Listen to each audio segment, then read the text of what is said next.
promised me that he's going to send me to school, that anything that I ask, that I should be praying for him. I'm always praying that God, pray for him. When they see me so, I don't suffer. Oh, who's that where you suffer?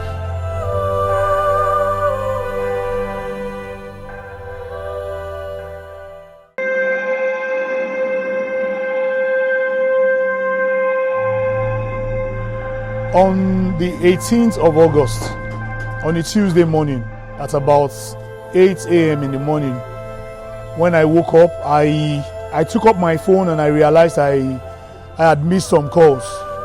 So when I checked, I saw my neighbor's, I missed my neighbor's call and also that of my father-in-law. My daddy called me on Monday, which is on the 17th. My daddy called me in the 9th, around 11, that my brother had an accident.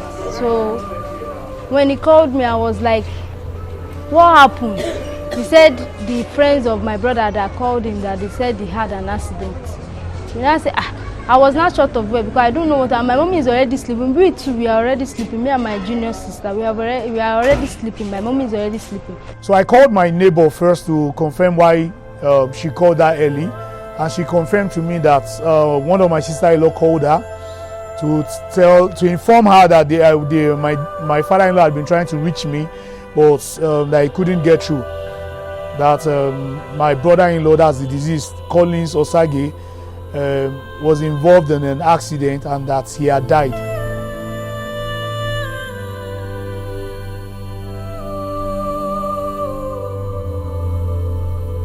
So I now waked my mommy up.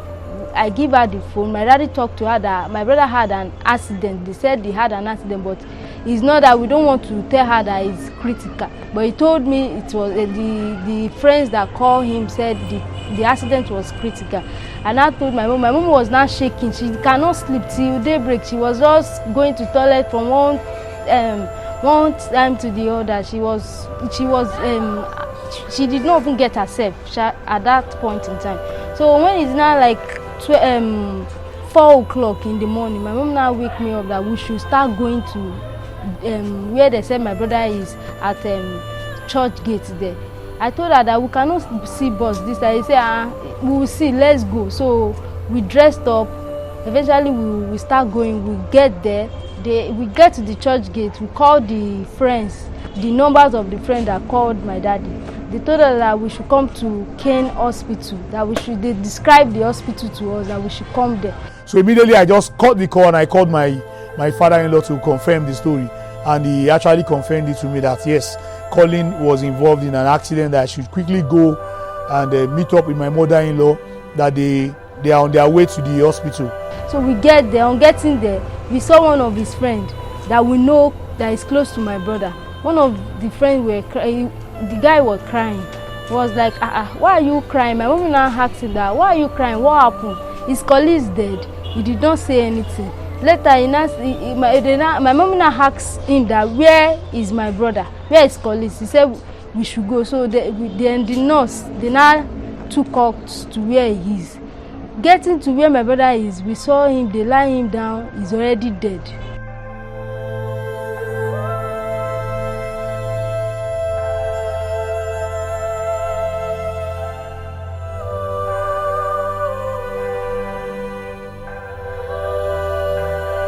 I told my father-in-law not to call my wife because I don't want her, because she wasn't at home. I wouldn't be around to make sure she will be okay. I told them not to call her. Nobody should call her. I called my sisters-in-law, others, their younger sisters. I informed them not to call her as well. So when she came home, I told her, babe, your brother was just called by your dad now that your brother was involved in an accident and we need to quickly go to the hospital to see him. So she was asking what happened. I said, don't worry, when we get there, but he's fine. I was told to go to Trinity bus stop, Kenan Hospital at Trinity bus stop. But by the time I got to Igbole Junction, I called my sister-in-law, Rishi, to ask her if I was in the right direction. She said I shouldn't bother going to the hospital again, that I should just go straight to Okokomaiko police station, that I should do a U-turn, that they were all there. So that was when my wife started feeling suspicious, like, I thought you said this guy had an accident. What is he now doing in the police station? I said, when issues like this happen, they still need to make police reports. We were short of words, like dead. That's not what they told us. They just told us that he had an accident. How come is he not dead? I cannot even look in face because we spoke recently. That was on Sunday. The thing happened on Monday. We spoke on Sunday. That he was even telling us that he's going to come to our side. That he's going to come. And then whenever he come, he used to bring things for us. He's the one feeding most the family. He's the one paying the house rent. He's the one doing most of the things. Getting there, seeing him there, I was shocked. I was crying. My mommy was crying. It was only me and my mommy that first of all see him. So later, the friend that were there, we were now asking the friend that the driver that drove him off that they said is an accident. Where is the driver? The guy now explained to us. It was then that the guy now explained to us that it's not an accident too. He was beaten by a Naval officer. My mom was like, what happened? What happened to him and Naval? My brother is not the kind of person that look for trouble. He's not the kind of guy that can look for trouble. Because we've been for a very long time. He doesn't look for trouble. Anywhere he see trouble, he normally avoid trouble like that. How come? How far? How come is the Naval officer, they now beat him to death? How come? Because I cannot even see. It was my sister when they went back to the hospital. They now saw the bruises on his back. I cannot look because I was short of words. I was scared. He promised me that he's going to send me to school, that anything that I ask, that I should be praying for him. I'm always praying that God provide for him. When they see me so, I don't suffer. Oh, who's there where they suffer?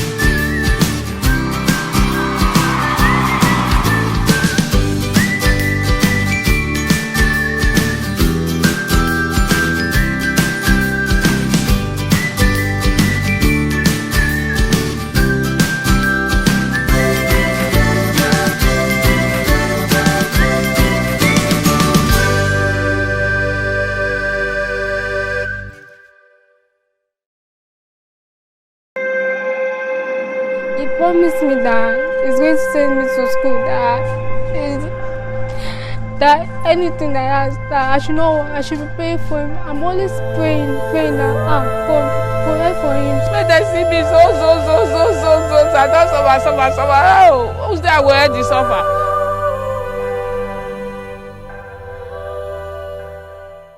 Last week Monday, I closed from work and I drove down to church bus stop. That was our mechanic workshop where we normally fix our vehicle. So I met Collins sitting down where he was eating food. So I joined him. He was also close as well from his own work. So I joined him. Both of us were just sitting down discussing. We were just normally our discussion about our way being a driver, what we experienced that day. So my reaching here, we've been here since around after 3 to 4. So during the evening, there was this man who drove shuttle bus, was on Mufti. Nobody knows him as a military man. So he came down there to that place where we were sitting down, came to buy a fuse or a plug or so for his bus. So the parts seller that sold the market for him is not the man. It was actually the sales girl that sold it for the man. So the man took it away from this place. We saw him when he came. He took the fuse away from the shop. So along the line, this man came back again with the same shuttle bus. When he came back, he now met the owner of the shop and also the sales girl. So the man now said the fuse was rejected by the electrician that wanted to fix it for him. that he said he has bought another one, that the man should give him back his money. So the man said, never, it is not done, that there's no way he can give him back the money. So we had that conversation inside the shop where we were sitting outside. So the man refused to give him back the money.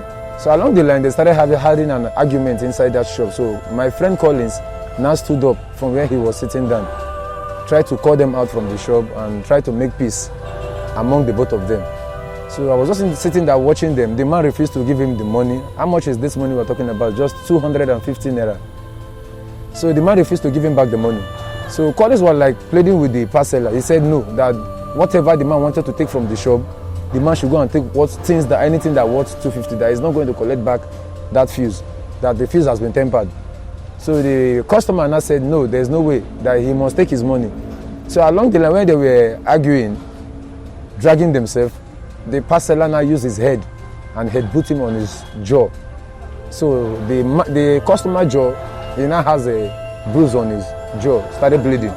The naval officer now has a bruise on his jaw. There was blood coming out of his jaw. So where they were quarreling, Collins now said, why people now started blaming the parceller. It is of no use you giving him injury. Okay, take this man, go and treat him. He said he will not do anything. So the parceller started saying he will make sure he chased him away from this place where he was selling his market. So the parceller now said, highest you go to the station and the Zeno police will go and call. Highest, it is mouth, we'll use in settling it. So the naval officer left this place with his shuttle bus. Not up to 7 to 8 minutes, he came back with that shuttle bus with 2 Navy staff that came along here with him. So when they got here, the moment they were coming in from the express, the parceller discovered he went out to brought people. So the parceller ran away from this place, but we don't know where he entered. The sales girl also ran away. They left the shop open. So when the shop was open, the Navy man now came and said, where is him? That I want him to commit himself.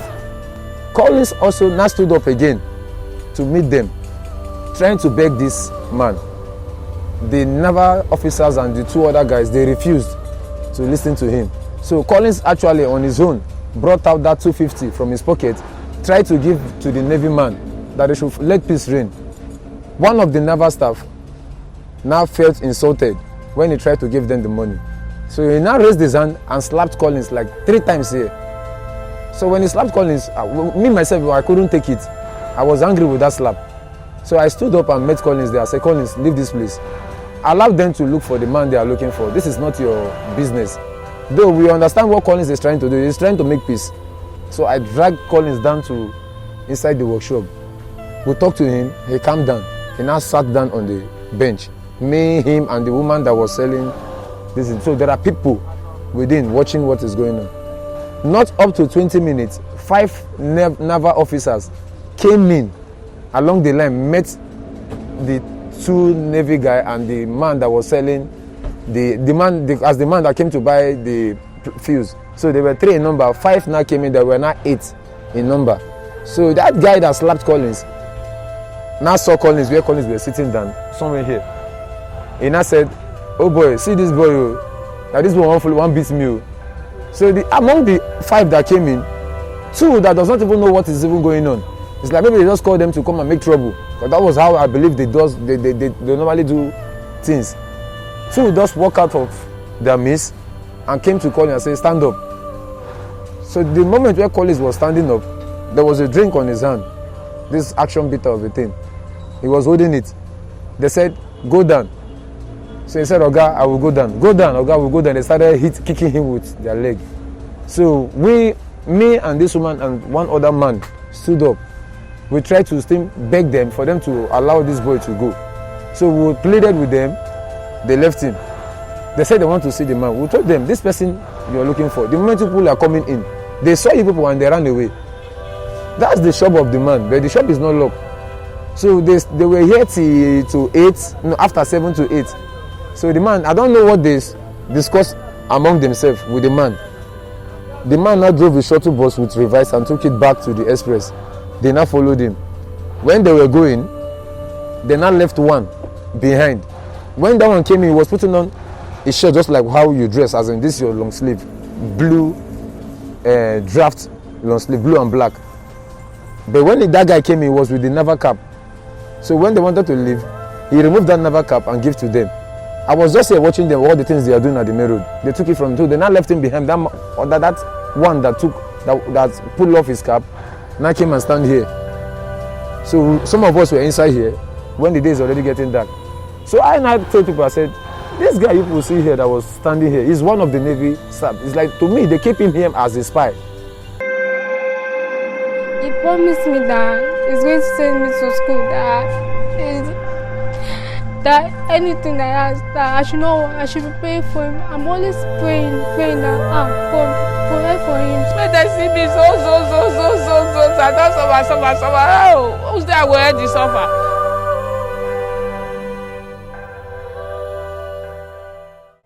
So me and the three girls, we left this place.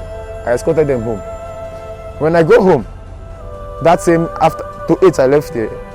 Then to 5 in the morning, in the following morning to 5, I came out from my house for me to come and start my vehicle at the police station called Rabade police station here. I met one of Collins' friends as well. That guy was not here when those things happened. He didn't see anything. So he wanted to come and start his own vehicle. And I said, Starboy, because what they normally call me, my nickname is Starboy. People don't know me by Kingsley. So he now said, Star, so up. He said Collins is dead last night. That he saw Collins' body at the roadside, close to that dustbin there. That he saw him on his body at the roadside. That the guy is dead. That he left him and go home. And I said, how could you see Collins on the floor, lying that dead? Or do you know if Collins is dead already? Why that time you met him? He's not good. You're supposed to call people, as in friends you have, because we live within. And the place this incident happened is close to our house. For which we come out and see check if we can revive him to life. He said that's what he knew, that he don't know what apostle. And I said, okay, what will happen is that I'm not going to work. You two, you are not going to work. Let's go to the Osagie bus stop and mobilize some of our fellow drivers. Because only the both of us cannot go there and be looking for them because we don't know what happened.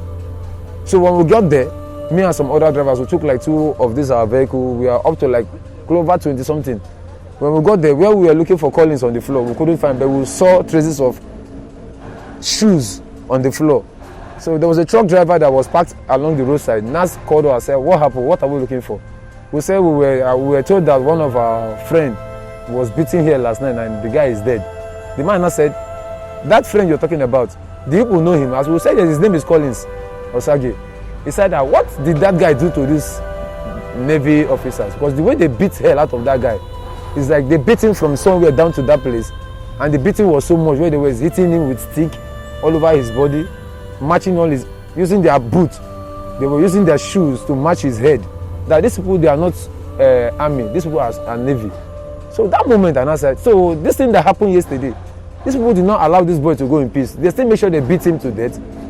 The man said, those malam over there, that we should go and meet those malam. That those malam, they are the one that carried him with wheelbarrow, that's in truck, down to hospital at the back. I said, which hospital? He said, we should go and ask. When we asked those Hausa men, they said, the way they beat that boy is too much. What did the boy do to them? We said, this thing is too much. We don't know what better. Can they take us to the place they took the boy? They said it's the one hospital at the back, close to where colleagues were beating up when they abandoned him. That the name of the hospital is called Kenya Hospital. So according to the Hausa men, they said Collins is not dead. That moment when they took him to the hospital, they said he's not dead. So what they did was that they took Collins, tried to see if they can revive him back to life, but they couldn't revive him to life. They did their best. Around 2 a.m. then he gave up. That was what the doctor told me and my friends. So out of annoyance, I said, how can these people just come here and beat somebody to death and abandon the person and they don't even care? Okay, I said, okay, what will happen is that I now called my friends that we have to go to the station and make an entry. That was how I went to Okokomaiko police station. We met, I forgot his name, I also met the DPO. After I dropped all my statements. So for we to get that Navy man, we don't know how to do it. We can't go inside that barrack to get him. So among us, people tried their best to make sure they get his phone number. So with the phone number of that Navy man that brought those boys down here to come and beat that boy, we gave the number to DPO. DPO now used his phone to track that man's number.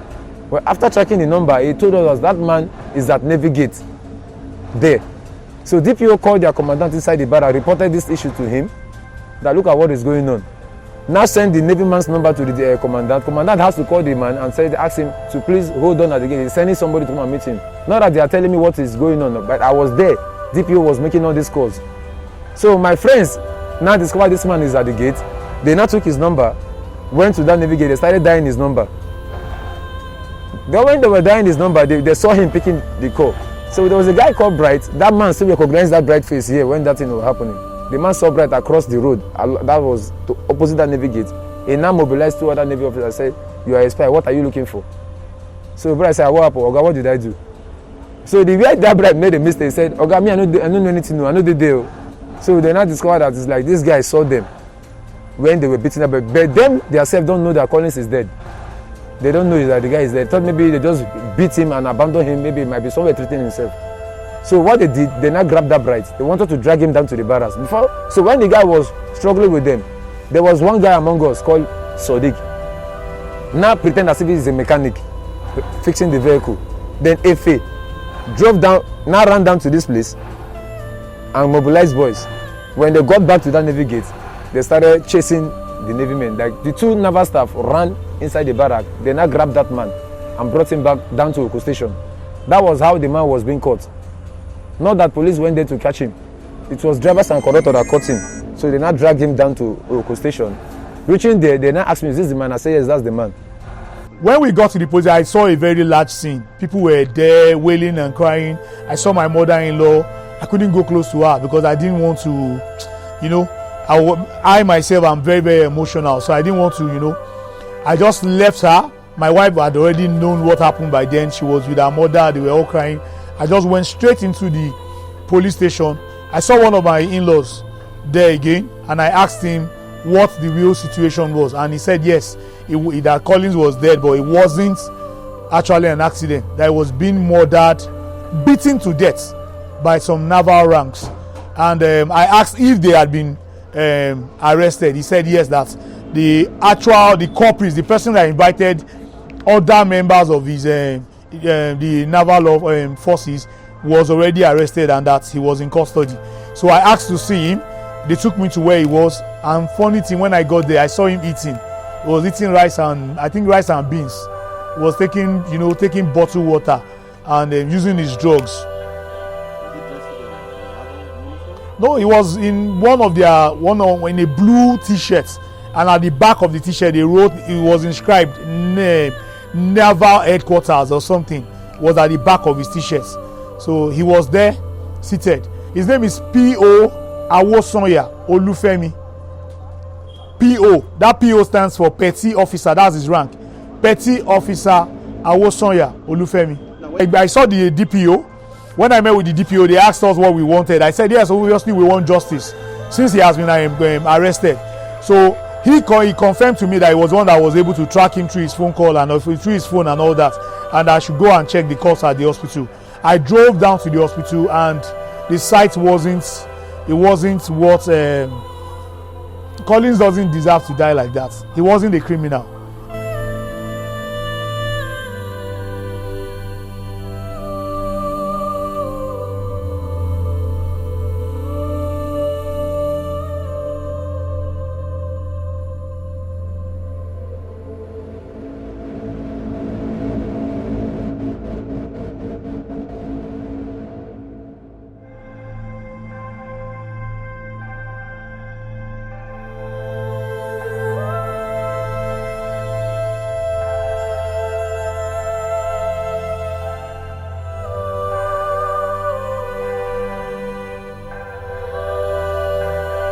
When they called that my brother is dead, I was like, God, what happened? That my brother, how come? That is the only person I used to see. The person that he promised me that he's going to send me to school. That anything I ask, that I should be praying for him. I'm always praying that God, pray for him so that he can send me to school, because I really want to go to school. That I want him at least. But like anytime I'm praying, I'm always mentioning his name. That God, please, pray for my brother. Pray for my brother. He's the firstborn and he's the only son. But the man that killed him, let me not swear for him, because if I swear for him, it won't be good. But people should please help my mom. My mom, she have suffered a lot. Like, she have suffered that. my mom, any jobs that come to her way, she's willing to do it to satisfy her children. But this one that they did to her is a thing that someone can never forget. The firstborn, the first son, the head of the house, is the one catering for everybody in the house. Like, please, Nigeria, please help us, especially my mom. My mom is the most important thing. She has suffered a lot for every one of us. She has suffered. Please help us. Thank you.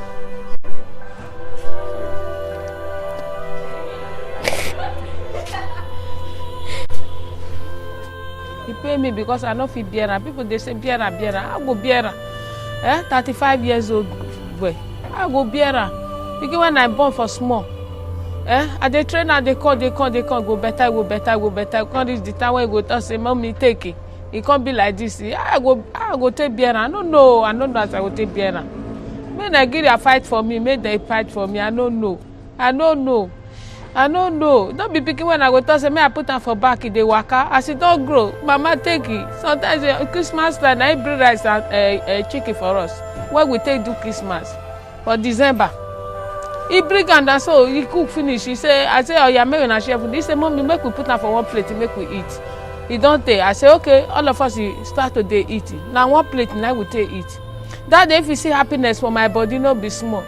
And this on Sunday, this very last Sunday, when we start church, I call her. Collins, where you dey? You go church? He say, no, mommy. Because I dey always dey go church, I not get another person when I dey serve more past God. Collins, you go church? You say, no, mommy, I not go. I say, why? Why you not go church? I don't know, say, devil, they planning you. I don't know. I go take beer. May Nigeria help me. May they help me. May government help me. May they see me as I did. May they see me so. I don't suffer. Oh, who's there will help the suffer? Now, through operation, I take born Collins. I take born now. She suffer when I suffer. I go take talk. People go they tell me say don't do. He don't do. They don't know as they pay me for inside my body. Oh, my body don't weak. Not weak. I say me I go they look at this. Me I see me I they look and they say no, not be like that. Only that the last day now when I go see Collins last, I go do. I go do. I don't know as I go do. It don't tire me. Tire me.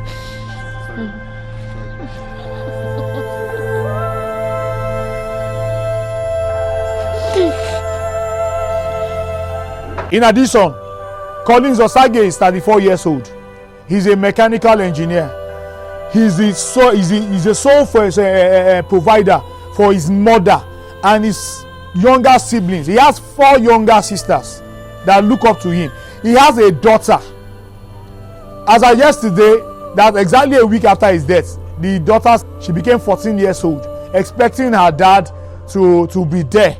Till now, she doesn't really know. We don't even want her to be here to know what is actually happening. We want justice. Who will fend for the daughter? Who will fend for the aged mother? Who would do those things that that Collins has promised the mother to do? Who will keep paying the house rent of the mother? So we just want justice. This Collins that was killed by this Naval staff, this Collins has kids. I want government, I'm begging them that they should make sure they don't allow these children go unpunished. These children just suffered for nothing, they know nothing about. Because now the death of their father, who will take care of those children? Who pay their school fees? Nobody. This Collins issue, I want government, I'm begging them that should make sure Collins children has to be compensated. If government has to train those kids from primary level down to university level, please, they should do it. Because those children cannot be there. Even the mother of those kids are not doing anything. Now they just left those children just like that for the children to suffer for nothing, for something they know nothing about. And Collins cannot just die like that, and his name cannot just go. We want justice. It's justice. That justice should prevail over everything that he did to my brother. We want justice, and we want the government to help us. He left my mother. She's old. She cannot do anything again. Not that she can even say she wants to start doing one thing. She cannot do anything again. And we the siblings, and he has a daughter. which is 14 years old yesterday. He has a daughter. The government should help us to fight for the justice. It's just justice we want, and the government to remember he has a mother who is the one caring for everything. He promised me that he's going to send me to school, that anything I ask, that I should be praying for him. I'm always praying that God, pray for him. When they see me so, I don't suffer. Oh, who's that where they suffer?